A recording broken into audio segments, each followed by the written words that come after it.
হরে কৃষ্ণ। কৃষ্ণনগর ঘূর্ণি গাঙ্গুলিপাড়ায় অবস্থিত শ্রীগোপাল মন্দিরে আজ আমরা শ্রীমদ্ ভাগবত গ্রন্থ আস্বাদন করছি। আমরা আস্বাদন করছি শ্রীমদ্ ভাগবত গ্রন্থের পুতনা মোক্ষণ লীলাটি পর্ব 2। শ্রী গুরুদেবকে নমস্কার, ভগবান শ্রীকৃষ্ণকে নমস্কার, ভগবান শ্রী নারায়ণকে নমস্কার, ভগবতী দুর্গা দেবীকে নমস্কার। এখন আমরা আস্বাদন করছি পুতনা মোক্ষণ লীলা পর্ব 2। বালক গোপালের যখন 6 দিন মাত্র বয়স, তখন তাকে কোলে নিয়ে পুতনা রাক্ষসী বিষ লিপ্ত স্তন দান করেছিল। গোপাল সজোরে তার স্তন আকর্ষণ করায় তার প্রাণবায়ু নির্গত হয়। গোকুলবাসীরা মৃত পুতনার বক্ষের উপরে গোপালকে খেলা করতে দেখে। তারা গোপালকে তুলে এনে মা যশোদার কোলে তুলে দেন। মা যশোদা তার নীলমণিকে ফিরে পেয়ে যেন মৃতদেহে প্রাণ ফিরে পেলেন। মা যশোদা তার গোপালকে কোলে তুলে নিয়ে পুনঃ পুনঃ তার চাঁদ বদনে চুম্বন করলেন, তাকে বুকের মাঝে জড়িয়ে ধরলেন, তারপর তাকে স্তন দান করলেন। সমস্ত গোয়ালিনীদের সঙ্গে নিয়ে মা যশোদা তার আদরের নীলমণির রক্ষা বিধান করলেন। রক্ষা বিধানকালে মা যশোদা বললেন, হে ঋষিকেশ, তুমি আমার নীলমণির ইন্দ্রিয় সকল রক্ষা করো। হে নারায়ণ, তুমি নীলমণির প্রাণ রক্ষা করো। শ্বেতদ্বীপ অধিপতি, আমার নীলমণির চিত্ত রক্ষা করো। যোগেশ্বর মন এবং কৃষ্ণী গর্ভ, আমার নীলমণির বুদ্ধি রক্ষা করুন। স্বয়ং ভগবান আমার নীলমণির আত্মা রক্ষা করুন। মা যশোদা নীলমণির গায়ে এবং মাথায় হাত বুলিয়ে দিতে দিতে আরো বললেন, গোবিন্দ তোমাকে ক্রীড়া কালে, মাধব তোমাকে শয়ন কালে, বৈকুণ্ঠের অধিপতি তোমাকে গমন কালে, সকল গ্রহের ভীতিজনক যজ্ঞভুক তোমাকে ভোজন কালে রক্ষা করুন।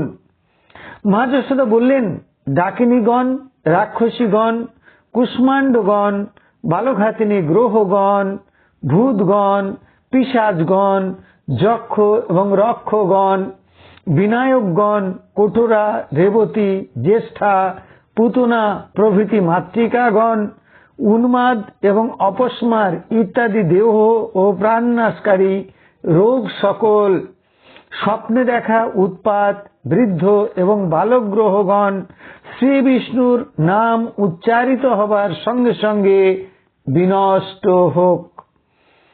আমার নীলমণির সকল আপদ বিপদ অমঙ্গল দূর হোক।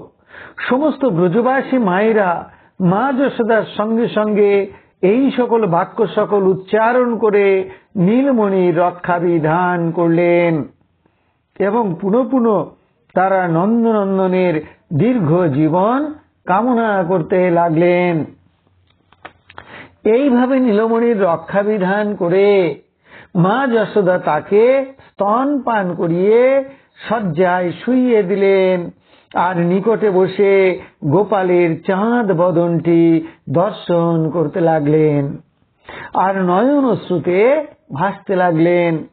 মা যশোদা মনে মনে ভাবতে লাগলেন, আজ আমার গোপালের কত বড় বিপদটাই না কেটে গেল।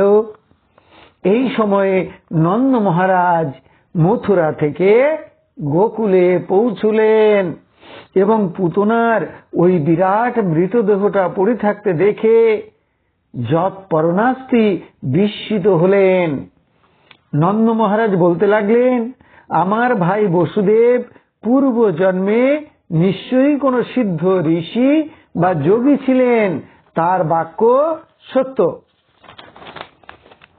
সে যে আমাকে বলেছিল গোকুলে অসুর এবং রাক্ষসদের উৎপাত হতে পারে, তা যে সত্য তা আমরা প্রত্যক্ষভাবেই দেখতে পাচ্ছি। ওই দেখো পুতনার বিরাট দেহটা পড়ে রয়েছে। নন্দ মহারাজ সমস্ত গোপদের বললেন, তোমরা কুঠার দিয়ে পুতনার দেহটা বহু খণ্ডে বিভক্ত করো। তারপর যমুনার তীরে কাঠ দিয়ে বহু সংখ্যক চিতা জ্বালো, আর এক একটি চিতায় পুতনার দেহের এক একটি খণ্ড তুলে দিয়ে দাহ করো। সেই মতো গোপগণ পুতনার দেহটি খণ্ড খণ্ড করে দাহ করল। নন্দ মহারাজ পুতনার দেহটি দাহ করতে বলে নিজে দ্রুত নন্দালয়ে ফিরে এলেন, তার গোপাল সুস্থ আছে কিনা তা দেখবার জন্য। নন্দ মহারাজ গৃহে এসে মা যশোদার মুখ থেকে পুতনা রাক্ষসীর আগমন এবং তার মৃত্যু সংবাদ শুনে যার পর নাই বিস্মিত হলেন। তিনি তার গোপালকে কোলে তুলে নিলেন, পুনঃ পুনঃ বদনে চুম্বন করতে লাগলেন, আর নয়ন জলে ভেসে বক্ষে জড়িয়ে ধরলেন। ভগবানের উদ্দেশ্যে শত শত প্রণাম জানাতে লাগলেন, আর গোপালের মঙ্গল কামনা করতে লাগলেন, আর ভাবতে লাগলেন, হে ভগবান, তুমি নিজ গুণে কৃপা করে আমার গোপালকে রক্ষা করেছ। এদিকে কি হলো, পুতনার দেহখণ্ডগুলি যখন চিতায় পোড়ানো হতে লাগলো, তখন তা থেকে সুমিষ্ট অগুরুর মতো গন্ধ নির্গত হতে লাগলো। কেন? পুতনা তো রাক্ষসী, বালঘাতিনী, রক্ত পায়নি, তাহলে তার দেহ থেকে তো দুর্গন্ধ নির্গত হওয়া উচিত ছিল। তা না হয়ে সুমিষ্ট গন্ধ নির্গত হলো কেন? কারণ যে ভগবান শ্রীকৃষ্ণের নাম স্মরণ মাত্রেই মানুষের সকল পাপ অপরাধ দূর হয়ে যায়, সেই ভগবান শ্রীকৃষ্ণ নিজে পুতনার স্তন পান করছিলেন এবং তার বক্ষে চরণ দিয়ে খেলা করছিলেন তার মৃত্যু সময়ে। তাই মুহূর্তের মধ্যেই পুতনার দেহটি পবিত্র হয়ে গিয়েছিল। পুতনা কথার অর্থ যে পুত নয়, অর্থাৎ পবিত্র নয়, কিন্তু ভগবান শ্রীকৃষ্ণের স্পর্শ মাত্রেই সেই দেহটি পবিত্র হয়ে গিয়েছিল। তাই তার দেহ থেকে অগুরুর মতো ঘ্রাণ বের হচ্ছিল। সে দেহ ত্যাগ করে বৈকুণ্ঠ গতি প্রাপ্ত হলো।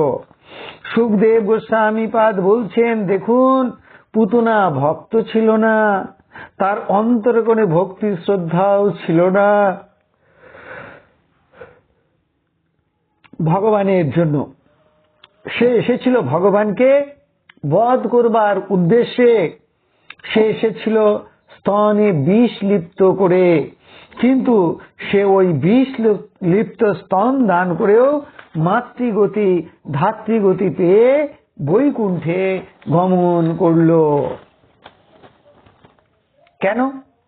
শাস্ত্রগণ এবং আচার্যপাদগণ বলছেন, কারণটি হল ভক্তাভাস। পুতনা ভক্ত নয়, কিন্তু সে বাহ্যিকভাবে ভক্তের মতো বেশ ধারণ করেছিল, মায়ের মতো বেশ ধারণ করেছিল এবং মায়ের মতো ভগবানকে কোলে তুলে নিয়ে স্তন দান করেছিল। তাই ভগবান কৃপা করে তাকে মাতৃগতি বা ধাত্রীগতি দিয়ে বৈকুণ্ঠে পাঠিয়ে দিলেন। সুখদেব গোস্বামীপাদ বলছেন, দেখুন, পুতনা ভক্ত না হয়েও শুধুমাত্র ভক্তের বেশ এবং ভক্তের ভাব অনুকরণ করবার জন্য যদি ধাত্রীগতি মাতৃগতি পেয়ে বৈকুণ্ঠে যেতে পারে, তাহলে যারা আপনারা সত্যি সত্যি ভগবানকে পুত্র জ্ঞানে ভালোবাসেন, যারা ভগবানকে পুত্র জ্ঞানে সেবা করেন, আদর করেন, যাদের প্রিয় বস্তু সকল ভগবানকে নিবেদন করেন, যারা তাদের প্রিয় বস্তু সমস্ত কিছু ভগবানকে নিবেদন করেন, যারা কৃষ্ণের নাম গুণ শ্রবণ কীর্তন করেন, যারা পূজা করেন তারা যে ভগবানের কৃপায় নিশ্চিতভাবেই বৈকুণ্ঠ গতি, গোলক গতি লাভ করবেন, সে কথা আর বলবার অপেক্ষা রাখে না। সুখদেব গোস্বামীপাদ বলছেন, দেখুন ভগবান শ্রীকৃষ্ণের রাঙাচরণ দুখানি সব সময় দেবতারা পূজা করেন। সেই চরণ দুখানি সকল সময় ভক্তের হৃদয়ে বিরাজ করেন, আর সেই চরণ দুখানি সকল সময় ব্রহ্মা এবং শিব ধ্যান করেন। সেই চরণ দুখানি মৃত্যুকালে পুতনার বক্ষের উপরে বিরাজ করছিল। সেই চরণ দুখানি দিয়ে বালক বেশে গোপাল পুতনার দেহটি আক্রমণ করেছিল এবং তার স্তন দুগ্ধ পান করেছিল, তাই সে দুর্লভ গতি প্রাপ্ত হয়েছিল। ধাত্রীগতি মাতৃগতি পেয়ে বৈকুণ্ঠে গিয়েছিল। সুখদেব গোস্বামীপাদ আরো বলেছেন, ভগবান বালক বেশে ব্রজের যে সকল মায়েদের এবং গাভীগণের স্তন দুগ্ধ পান করেছিলেন, তাদের কোলে উঠেছিলেন, তাদের হাতের ক্ষীর সর এবং লাড্ডু খেয়েছিলেন, তাদের নির্দেশে নেচেছিলেন, তাদের বদনে চুম্বন করেছিলেন এবং যে সকল মায়েরা বালক গোপালকে কোলে নিয়ে আদরে চুম্বনে সোহাগে ভরে দিয়েছিলেন, তাদের কি আর কোনো সংসার বন্ধন থাকতে পারে না। ভগবানের অপার কৃপায় তারা মায়ার সাগর পার হয়ে ভগবানের চরণে পরম প্রেম লাভ করে মাতৃগতি পেয়ে গোলকে স্থান লাভ করেছেন। তারা ভগবান শ্রীকৃষ্ণের রূপ গুণ লীলা দেখতে দেখতে কৃষ্ণে তন্ময়তা প্রাপ্ত হয়েছিলেন। তারা কৃষ্ণকে নিজ প্রাণ অপেক্ষা অধিক ভালোবাসতেন, তাই তারা সহজ সমাধি লাভ করেছিলেন। ব্রহ্মানন্দ সাগরে নিমজ্জিত হওয়া অপেক্ষাও তারা অধিকতর আনন্দ লাভ করেছিলেন। তাদের আর সংসার বন্ধন সম্ভব নয়। এদিকে কি হলো? পুতনার দেহখণ্ডগুলি তো চিতায় পুড়ছে, আর তার অগুরুর মতো চন্দনের মতো সুগন্ধ চারিদিকে গোপপল্লীতে ছড়িয়ে পড়েছে। তারা মনে মনে ভাবতে লাগলো, এত সুগন্ধ কিসের, কোথা থেকে আসছে? তারা গন্ধ অনুসরণ করে নন্দব্রজে এসে উপস্থিত হলেন। তারা নন্দব্রজের গোপ গোপীদের মুখে শুনল যে পুতনা এসেছিল নন্দনন্দন শ্রী গোপালকে বধ করবার জন্য। কিন্তু পরম আশ্চর্যের বিষয় এই যে সেই বিরাট দেহধারী রাক্ষসীটি মারা গেল, অথচ গোপালের কিছুই হয়নি। সে অক্ষত দেহে সম্পূর্ণ সুস্থ আছে। তখন তারা পরম বিস্মিত হল এবং নন্দনন্দনের দীর্ঘ জীবন কামনা করতে লাগলো এবং ভগবানের চরণে নন্দনন্দনের মঙ্গল কামনা করতে লাগলো। এই যে লীলাটি, এর নাম দেওয়া হয়েছে পুতনা মোক্ষণ লীলা। কারণ পুতনা বধ লীলা নয়। পুতনাকে ভগবান তার কৃতকার্যের জন্য মৃত্যুদণ্ড দিলেও সে মাতৃবেশ ধারণ করে এসেছিল বলে তাকে মাতৃগতি ধাত্রীগতি দান করে বৈকুণ্ঠে পাঠিয়ে দিলেন ভগবান এবং নিজের সেবা অধিকার দিলেন। পুতনা মুক্তি লাভ করলো, মোক্ষ লাভ করলো। তাই লীলাটির নাম পুতনা মোক্ষণ লীলা, পুতনা বধ নয়। এই লীলাটি ভগবানের পরম মাধুর্যের লীলা। পুতনার মতো বিরাট রাক্ষসীকে বধ করলেন ভগবান, কিন্তু কোনো অস্ত্র শস্ত্র ধারণ করলেন না, বা নিজের ক্ষুদ্র শিশু দেহেরও কোনো পরিবর্তন সাধন করলেন না। দুগ্ধ পান করবার ছলনায় তিনি তার প্রাণ হরণ করলেন। কোনো ঐশ্বর্যের প্রকাশ ঘটল না, তাই এটি মাধুর্যের লীলা। লীলাটি পরম করুণার লীলা। যে পুতনা স্তনে বিষ লিপ্ত করে, বিষ লিপ্ত স্তন দান করে ভগবানকে মারতে চেয়েছিল, সেই পুতনাকে কিনা ভগবান ধাত্রীগতি দিয়ে, মাতৃগতি দিয়ে বৈকুণ্ঠে পাঠিয়ে দিলেন। এমন করুণা ঘন ভগবান আর কে আছেন?